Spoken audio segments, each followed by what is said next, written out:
project in New York. It's billions and billions of dollars that Schumer has worked 20 years to get. It's terminated. Tell him it's terminated. With those words, President Donald Trump signals the end of funding for a new rail tunnel along the busiest corridor in the country. So the Gateway Tunnel project between New York and New Jersey isn't only critical for commuters, but also the economy of the entire Northeast. New Jersey Senator Andy Kim joining us this morning with reaction to President Trump's announcement. So, Senator, great to have you here. Thanks for having me. Reactions have been pouring in from your colleagues in the Senate. Let me read some of them. Senator Schumer calling the move vindictive, reckless, and foolish. Senator Kirsten Gillibrand accusing the Trump administration of using New York City as a political pawn, which could have disastrous ramifications for the country. Now, you yourself put out a rapid response. And so let me ask you about this, right? What does it mean for the actual project? When he says terminated, does that mean no shovels in the ground, work stops immediately? Well, look, we still have some runway to keep it going, but if we're not going to get the federal funding, if it's terminated, as the president said, that'll be disastrous. This project cannot be completed without some federal support. And this is something that I even asked Secretary Duffy, his transportation secretary, who, might I add, is a New Jersey resident. Him and his family live there. They know the importance of this. And he said that this was a good project and they should be moving forward. But now they're clearly reversing that. The president has decided to take on what just looks like mob boss tactics, honestly, just trying to muscle this, use this for political revenge and retribution. And, you know, frankly, those are the types of actions that the people in New Jersey can't stand. And, you know, we're going to do everything we can to be able to get this back up and running. It's going to, this is about, you know, potentially cutting 100,000 jobs over the course of the coming years that this project was supposed to benefit the region. What Trump is doing is disastrous for our country. Yeah, I mean, it took a lot of people off guard yesterday when this news came out. But the big question was, can the president really do this? Is it legal?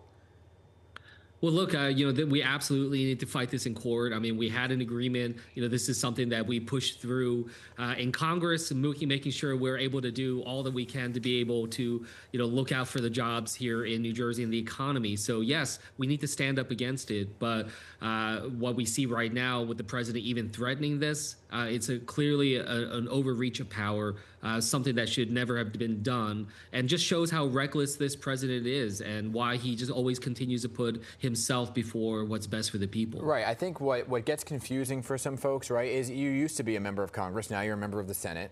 And this was money that was voted on and appropriated by Congress. Can that money be touched? I don't think it can. I mean, the Constitution gives Congress the right to set the national budget. But again, this is a president that has demonstrated over and over again his willingness to flaunt and go against our Constitution. He's doing it with rescissions to funds that we've already appropriated.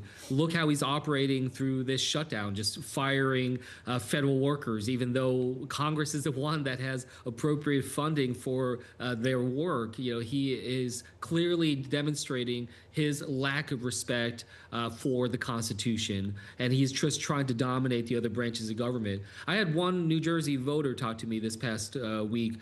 She's actually an independent voter, and when I asked her what she would want to say to Donald Trump, she said, I want to tell him that, remind him that this is our money. This is the American people's money. This is not Donald Trump's personal bank account. This is not for his to be used to be able to try to settle scores and political vendettas.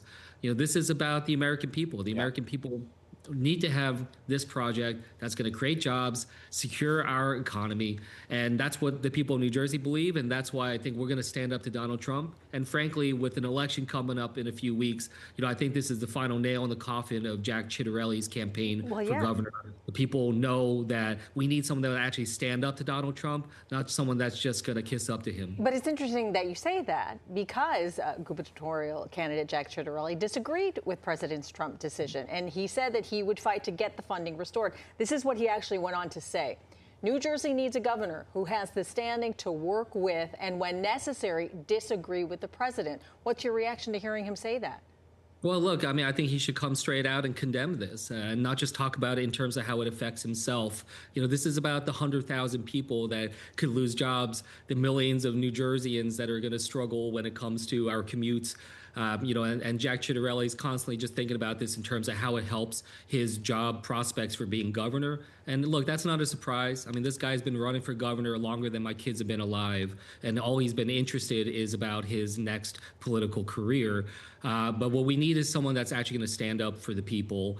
When Jack Ciattarelli gives Donald Trump an A rating for his presidency, we know that he's not going to be someone that stands up for New Jersey. Senator, I'm listening to you carefully here, and you talked about how there's still a bit of a runway, right? That work's not going to stop immediately. So are you saying it's going to continue for a little bit of time while there is money there?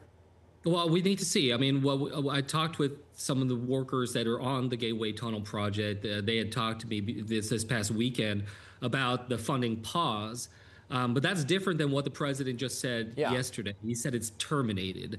And so, yes, we're following up immediately. I've already engaged with the Department of Transportation. We need answers now about what's happened. This is one of the largest construction projects in the entire world. Did you get an answer? I mean, you talked about no, we have not Duffy. got an answer yet. I'll be honest with you. I think they're scrambling too because, again, we have a president that's unhinged. He's making these policy declarations left and right at a whim.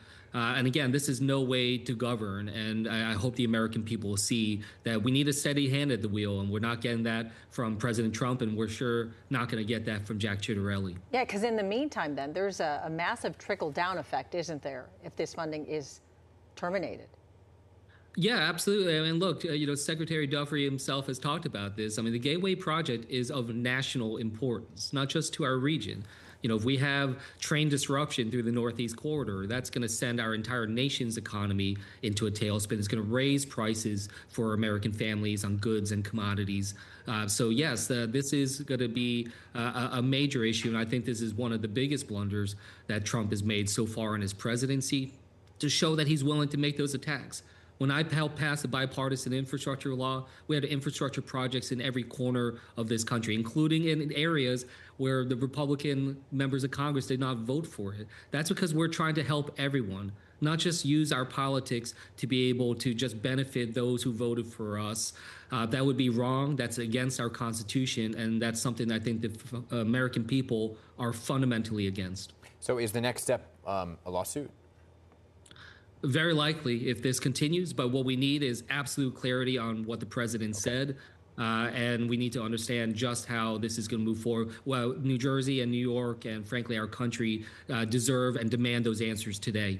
All right, well, keep us posted on any progress you make. Senator Andy Kim, always appreciate your time. Thanks for having me.